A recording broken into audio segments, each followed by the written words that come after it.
ನಂದಿಗೋಸ್ಕರನೇ ಒಂದು ದೊಡ್ಡ ದೇವಸ್ಥಾನವನ್ನು ಕಟ್ಟಿರುವಂಥದ್ದು ನಾನು ಇಲ್ಲೇ ನೋಡಿತ್ತು. ಆದರೆ ಈ ದೇವಾಲಯ ಮಾತ್ರ ಸೂಪರ್ ಉಂಟು, ಸಖತ್ತುಂಟು. ಇನ್ನೊಂದು 10-15 ವರ್ಷ ಬಿಟ್ಟರೆ ಈ ಮಕ್ಕಳಿಗೆ ಇದು ದಿ ಬೆಸ್ಟ್ ಮೆಮೊರಿ.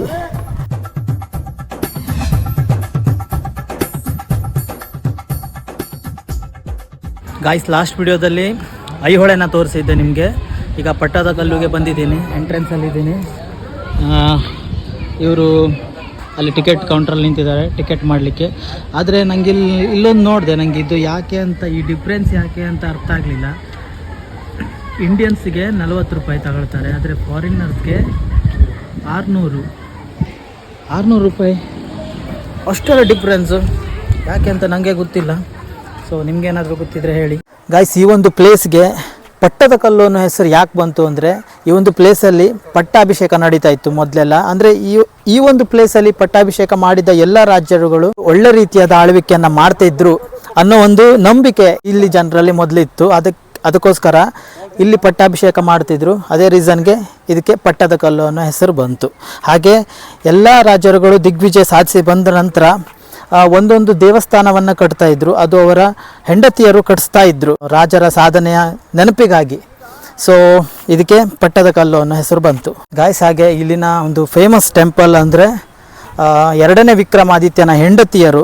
ಆತನಿಗೆ 2 ಹೆಂಡತಿಯರಿದ್ದರು, ತ್ರೈಲೋಕ್ಯ ಮಹಾದೇವಿ ಮತ್ತು ಲೋಕ ಮಹಾದೇವಿ. ಇವರಿಬ್ಬರು ಸೇರಿ ಒಂದು ಟೆಂಪಲನ್ನು ನಿರ್ಮಿಸ್ತಾರೆ, ವಿರೂಪಾಕ್ಷ ದೇವಾಲಯ ಅಂತ. 2ನೇ ವಿಕ್ರಮಾದಿತ್ಯನ ಗೆಲುವಿನ ನೆನಪಿಗಾಗಿ ಇದು ತುಂಬ ಫೇಮಸ್. ಇಲ್ಲಿ ಬನ್ನಿ, ಅದನ್ನು ಕಾಣಿಸ್ತೀನಿ.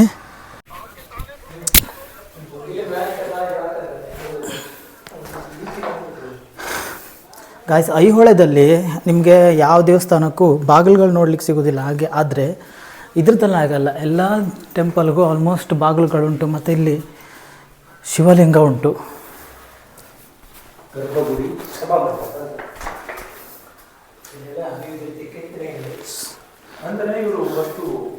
ಐಹೊಳೆದಲ್ಲಿ ನೀನು ಅಬ್ಸರ್ವ್ ಮಾಡಿದೆ, ಐಹೊಳೆದಲ್ಲಿ ಏನಂದರೆ ಅಲ್ಲಿ ಎಲ್ಲದು ಡೆಮಾಲಿಷ್ ಆಗೋಗಿತ್ತು. ಆಲ್ಮೋಸ್ಟ್ ಟೆಂಪಲ್ ಆಗಿರ್ಬೋದು, ಇದೆಲ್ಲ ಮೂರ್ತಿ ಮತ್ತು ಇದೆಲ್ಲ ಎಲ್ಲದು ಆಲ್ಮೋಸ್ಟ್ ಎಲ್ಲ ಕಿತ್ತಾಕ್ಬಿಟ್ಟಿದ್ರು. ಈವನ್ ಬಾಗಿಲ ಕೂಡ ಇರಲಿಲ್ಲ ಅದರದಲ್ಲಿ. ಮತ್ತು ದೇವರನ್ನು ಹೊರಗಡೆ ಹಾಕಿಬಿಟ್ಟಿದ್ರು, ಭಿನ್ನ ಮಾಡಿ ಹೊತ್ತಾಕಿದ್ರು. ಆದರೆ ಇಲ್ಲಿ ಹಾಗಿಲ್ಲ. ಹೌದು, ಹಾಂ ಗಾಯ್ಸ್, ಇಲ್ಲಿ ಹಾಗಿಲ್ಲ. ವೆಲ್ ಮೇಂಟೈನ್ಡ್, ಎಲ್ಲದು ಮೊದಲಿಂದನೂ ಮೇಂಟೈನ್ ಮಾಡ್ತಾನೆ ಬರ್ತಿದ್ದಾರೆ. ಈಗಲೂ ಮೇಂಟೈನ್ ಆಗ್ತಾ ಉಂಟು. ಇವಾಗ ನೀವು ನೋಡ್ಬೋದು, ಇಲ್ಲಿ ಸೆಕ್ಯೂರಿಟಿ ಸಹ ಈಗಲೂ ಇದ್ದಾರೆ. ಗಾಯ್ಸ್, ಈ ಒಂದು ಪಿಕ್ಚರಲ್ಲಿ ನೀವು ಎಷ್ಟು ಇದನ್ನು ನೋಡ್ಬೋದು ಅಂದರೆ, ಈಶ್ವರ ಪಾರ್ವತಿ ನಂದಿ,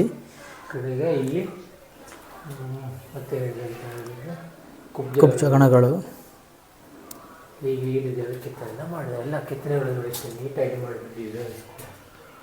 ಅಷ್ಟು ಡೀಟೇಲ್, ಒಂದೊಂದು ರೋಪ್ ಸಹ ಅಷ್ಟು ಡೀಟೇಲ್ ಕೊಟ್ಟು ಮಾಡ್ತಿದ್ರು.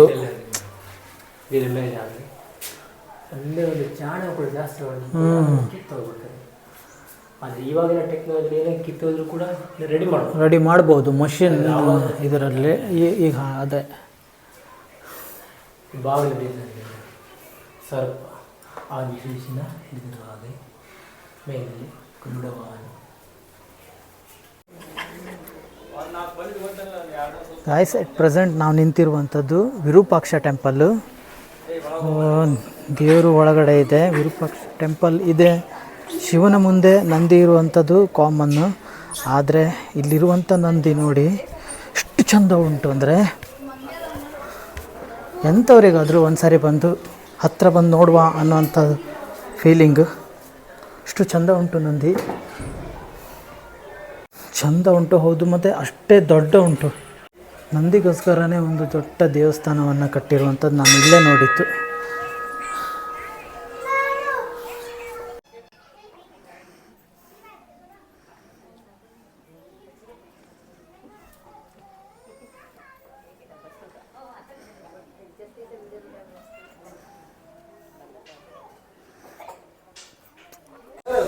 ಗಾಯ್ಸ್, ಮಂದಿರದ ಒಳಗಡೆ ಎಂಟರ್ ಆಗುವ.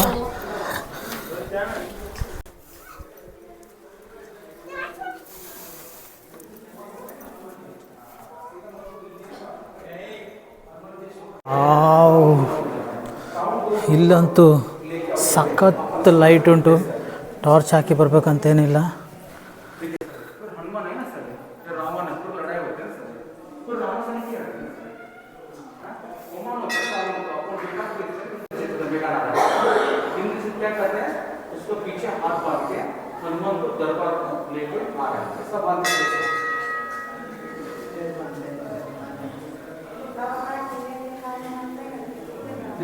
ಆಗಿನ ಕಾಲದಲ್ಲಿ ಎಲ್ಲ ದೇವಸ್ಥಾನಗಳಲ್ಲೂ ಮಹಾಭಾರತ ಮತ್ತು ರಾಮಾಯಣದ ಸನ್ನಿವೇಶಗಳನ್ನು ಕಂಪಲ್ಸರಿ ಕೆತ್ತಿದ್ರು ಗಾಯ್ಸ್.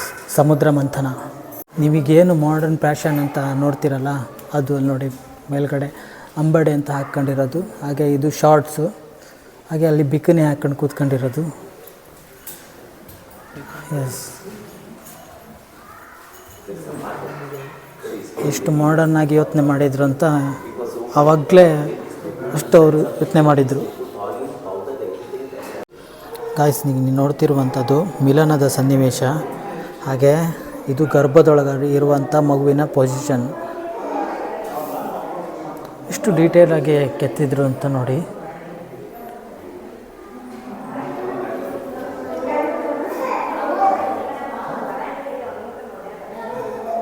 ನಂದಿ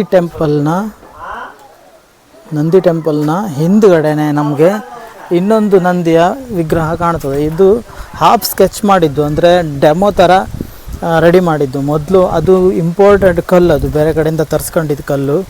ಸೊ ಅದರಲ್ಲಿ ಒಂದೇ ಸಾರಿ ಕೆತ್ತನೆ ಮಾಡಿದ್ರೆ ಅಕಸ್ಮಾತ್ ಏನಾದರೂ ಹೆಚ್ಚು ಕಮ್ಮಿ ಆದರೆ ಹಾಳಾಗ್ಬಿಡ್ತದಲ್ಲ ಕಲ್ಲು. ಆ ರೀಸನ್ಗೆ ಇಲ್ಲಿ ಲೋಕಲ್ ಕಲ್ಲಲ್ಲಿ ಒಂದು ಸಾರಿ ಕೆತ್ತನೆ ಮಾಡಿ ಅದನ್ನು ಒಂದು ರೆಫರೆನ್ಸ್ ಆಗಿಟ್ಕೊಂಡು ಅದನ್ನು ಕೆತ್ತಿರುವಂಥದ್ದು. ಅಲ್ಲಿ ನೋಡಿದ್ರಲ್ಲಿ ನೀವು ಆವಾಗ ಆ ನಂದಿನ ಕೆತ್ತಿರುವಂಥದ್ದು. ಹಾಗೆ ಇಲ್ಲಿ ಕೆಳಗಡೆ ಬಂದರೆ ಮಲಪ್ರಭಾ ನದಿ ನಮಗೆ ಕಾಣಿಸ್ತಾ ಉಂಟಾ ಹರಿತಾ ಇರೋದು?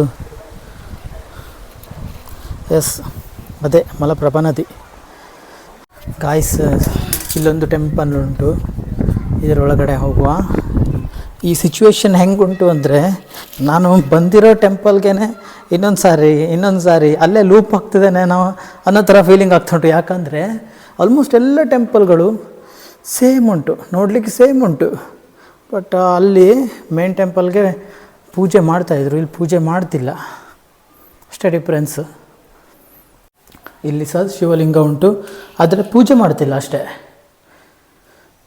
ಗಾಯ್ಸ್, ಇಲ್ಲಿ ನೋಡಿ ಸ್ಕೂಲ್ ಮಕ್ಕಳು ಪ್ರವಾಸಕ್ಕಂತ ಬಂದರೆ. ಇವ್ರನ್ನ ನೋಡ್ತಿದ್ರೆ ನಮ್ಮ ಚೈಲ್ಡ್ಹುಡ್ ನೆನಪಾಗ್ತದೆ ನಂಗಂತೂ. ಪಾಪ ಇವ್ರನ್ನ ಕರ್ಕೊಂಡು ಬಂದಿರೋ ಆ ಸರ್ ಪಜಿತಿ ಯಾರಿಗೂ ಬೇಡ. ಅದು ಹೇಗೆ ಮೇಂಟೈನ್ ಮಾಡ್ತಾರೋ ಗೊತ್ತಿಲ್ಲ, ಬಟ್ ಈ ಜೀವನನೇ ಒಂಥರ ಚಂದ. ಅಲ್ಲಿ ನೋಡಿ ಅವ್ರ ಸರ್, ಪಾಪ ನಮ್ಮ ಸರೆಲ್ಲ ಎಷ್ಟು ಕಷ್ಟಪಡ್ತಿದ್ರು ನಮ್ಮನ್ನೆಲ್ಲ ಕಟ್ಕೊಂಡು.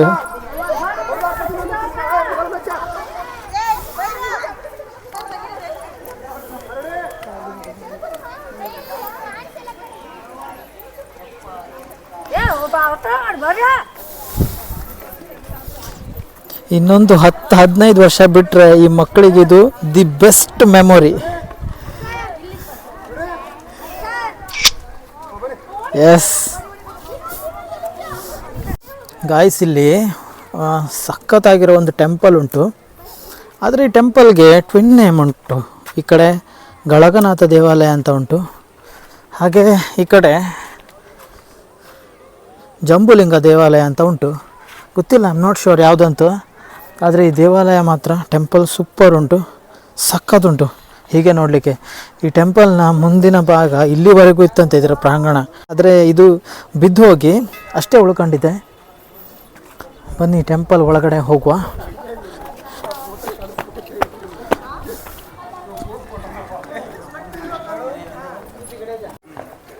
ಏನಿಲ್ಲ, ಡೈರೆಕ್ಟಾಗಿ ಗರ್ಭಗುಡಿವರೆಗೂ ಬಿದ್ದೋಗ್ಬಿಟ್ಟಿದೆ.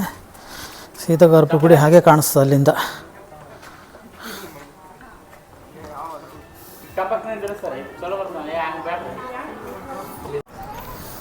ಸೊ ಗಾಯ್ಸ್, ಇದಿಷ್ಟು ಪಟ್ಟದ ಕಲ್ಲಿನ ಕುರಿತಾಗಿ ವಿಡಿಯೋ. ಒಂದಷ್ಟು ಮಾಹಿತಿಯನ್ನು ನಿಮಗೆ ನೀಡಿದ್ದೀನಿ ಅಂತ ಭಾವಿಸ್ತೇನೆ. ಈ ವಿಡಿಯೋ ನಿಮಗೆ ಸಹ ಇಷ್ಟ ಆಗಿದೆ ಅಂತ ಭಾವಿಸ್ತೇನೆ. ಸೊ ಇಷ್ಟ ಆಗಿದ್ದರೆ ವಿಡಿಯೋನ ಲೈಕ್ ಮಾಡಿ, ಶೇರ್ ಮಾಡಿ, ಹಾಗೆಯೇ ಚಾನಲ್ಗೆ ಮರಿದೇನೆ ಸಬ್ಸ್ಕ್ರೈಬ್ ಮಾಡಿ.